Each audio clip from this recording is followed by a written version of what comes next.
ఈరోజు ధారణ పాయింట్స్. ఇప్పుడు ఈ శరీరం ద్వారా ఎలాంటి వికర్మలు కూడా చెయ్యకూడదు. మీ రిజిస్టర్ పాడు చేసుకునే ఎలాంటి అసురీ కర్మలు చెయ్యకూడదు. సెకండ్ పాయింట్, ఒక్క తండ్రి స్మృతి యొక్క నశాల్లోనే ఉండాలి. పవిత్రమయ్యే మూల పురుషార్థం తప్పకుండా చెయ్యాలి. గవ్వల వెనుకపడి మీ అమూల్యమైన సమయాన్ని నాశనం చేసుకోకుండా శ్రీమతము ద్వారా జీవితాన్ని చాలా శ్రేష్టముగా తయారు చేసుకోవాలి.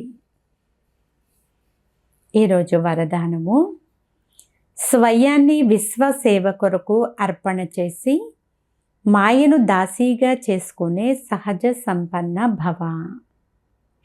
సారాంశము, ఇప్పుడు మీ సమయము, సర్వప్రాప్తులు, జ్ఞానము, గుణాలు మరియు శక్తులను విశ్వసేవ కొరకు సమర్పితం చేయండి. ఏ సంకల్పం వచ్చినా ఇది విశ్వసేవ పట్ల ఉందా అని చెక్ చేసుకోండి. ఇలా సేవ పట్ల అర్పణ అయినట్లయితే స్వయం సహజంగానే మీరు సంపన్నంగా అయిపోతారు. సేవ యొక్క లగ్నంలో చిన్న పెద్ద పేపర్లు లేక పరీక్షలు స్వతహాగానే సమర్పణ అయిపోతాయి. తర్వాత మాయతో భయపడరు.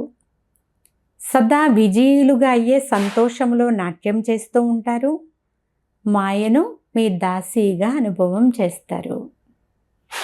మీరు స్వయం సేవలో సమర్పణ అయితే మాయ స్వతహాగానే సరెండర్ అయిపోతుంది.